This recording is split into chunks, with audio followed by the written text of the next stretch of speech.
Efemérides de hoy, jueves 27 de diciembre.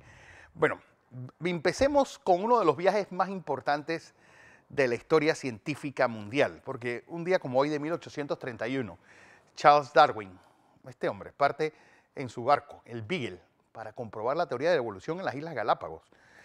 ¿Cómo lo prueba? Uno se adapta al ambiente. ¿Y cómo se dio cuenta de eso? Bueno, unas iguanas, a los que han ido a las Galápagos, es una de las cosas más sorprendentes. Hay unas iguanas que bucean y se acostumbraron a comer pescado. Las que vivían cerca de las plantas comían, pues, eran herbívoras. Es decir, cada quien adaptándose al sitio donde estaba. ¿Qué pasó? Bueno, de ahí sale esta teoría de la evolución que es interesante, sobre todo pues que en esa ebullición de la primera mitad del siglo XIX, que es el siglo de los ismos, del liberalismo, de la revolución industrial, del comunismo, del socialismo. Y entonces aparece esta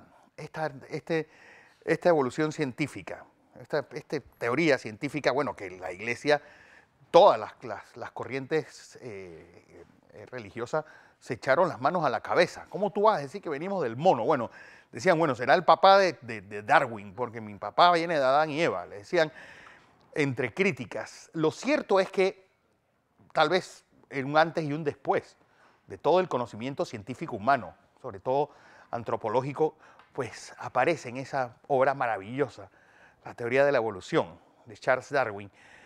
Y lo interesante es qué quedó en ese siglo XIX. Ese siglo XIX, de la Inglaterra imperial, de la decadencia napoleónica, del crecimiento y la entrada de los Estados Unidos como potencia mundial, de las revoluciones en América Latina. Lástima que nosotros a veces pareciera que estuviéramos involucionando, pero hemos avanzado y como dijo el general Torrijos, y la lucha continúa. Vamos a 1945, porque si un gran momento se dio, un antes y un después en la teoría evolutiva humana, un antes y un después se da hoy, inicia hoy, en la teoría económica del siglo XX. ¿Por qué? Porque dos de las mentes más brillantes de las mediados del siglo XX, pues John Maynard Keynes y John Dexter White, se reúnen en un lugar llamado Bretton Woods, a las afueras de Washington, y ahí plantean cómo se puede hacer para estabilizar el mundo, económicamente hablando, para que no haya una debacle como la del crack de los 30, para que los países no se hundan como la Alemania de Weimar. Pues crearon dos instituciones, el Fondo Monetario Internacional y el Banco Mundial.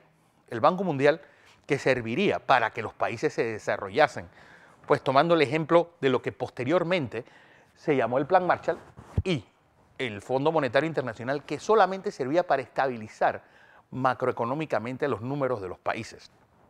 Su función o ha funcionado como se le inventó, pues gente, siempre quedaron que el presidente del Fondo Monetario Internacional siempre iba a ser un europeo y el presidente del Banco Mundial siempre iba a ser un americano.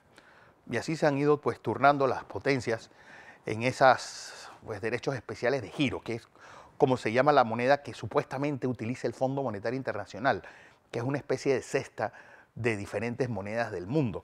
Lo interesante de esto es, realmente el Fondo Monetario Internacional ha funcionado, ha servido, o las personas individuales están, o los países están por encima del común de la gente. Esa es la gran pregunta.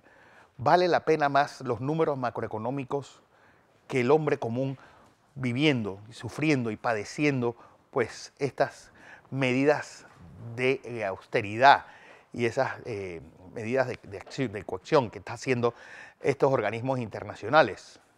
Bueno, uno de los presidentes que por más años estuvo al frente del Banco Mundial fue el ex secretario de Defensa McNamara, bueno, un genio venido de Detroit, fue también pues, presidente de la General Motors. Y él, pues, a quien le dicen que la guerra de Vietnam fue asunto de él, bueno, también fue el que inventó que los países no quiebran y fue el que regó el mundo de millones de dólares después de la crisis del petróleo, que los árabes no tenían dónde guardar tanto dinero. dijo, prestémoslos a los países, que los países no quiebran. Pues la década de los 80 fue realmente una pesadilla, sobre todo en estos lados del mundo. Vamos a 1989, porque un día como hoy, pues en medio del trauma de la invasión, se proclama a Guillermo Endara como presidente de la República de Panamá. Pues sin lugar a dudas, el ganador indiscutible de las elecciones del 7 de mayo de 1989. Y en medio de un país destruido. Oiga, esa foto, quiero hacer una aclaración. Don Cosi Faúndez era vicepresidente del Comité Panameño de los Derechos Humanos. Pues para que estemos pues claros, porque el presidente del Comité Panameño de los Derechos Humanos pues era un panameño de esos grandes prohombres y esos grandes personas, pues el señor Velázquez, que bueno, era y lo es. Yo creo que alguien que la historia tal vez no le ha dado el lugar que realmente se merece, como pues alguien que le tocó bailar con la más fea en medio de uno de los sitios o de uno de los momentos más difíciles para los derechos humanos panameños. Vamos a 2007, porque hay personas estos caudillos que entran y salen de la historia, de la historia de los países. Y la familia Bhutto es para Pakistán, en su fecha más reciente, pues lo que tal vez sea para estos países de acá, pues Velasco Ibarra o Perón. Esta señora pues fue una especie de comodín.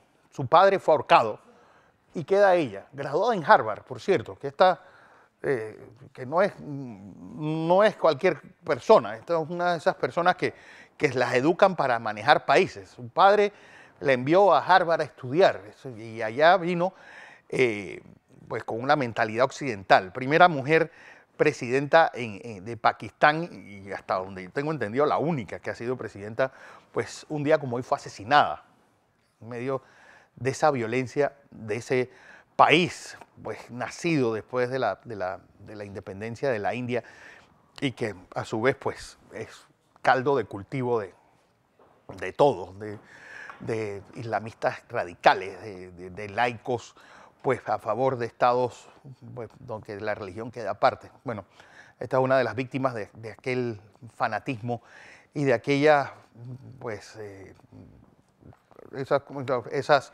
esos momentos difíciles que sobre todo está pasando el subcontinente indio. No olvidemos que en su vecina India, tanto Indira Gandhi como su hijo también terminaron muertos, para que uno vea el nivel de violencia que hay cuando uno trata de pues, domar estos caballos briosos. Y hablando de Pakistán, lo interesante de esto fue que Pervez Musharraf, ¿se acuerdan? El que era presidente de Pakistán militar cuando se dio el 9-11, el 11 de septiembre en el 2001. Bueno, lo raro de ese tipo es que él era cristiano, y quedó como presidente casi 8 años debido a esas pues, disputas que hay siempre. ¿Ah? Ahora está preso, ¿sí? Pero por lo menos está vivo, que ya es mucho. Así que cosas de la historia.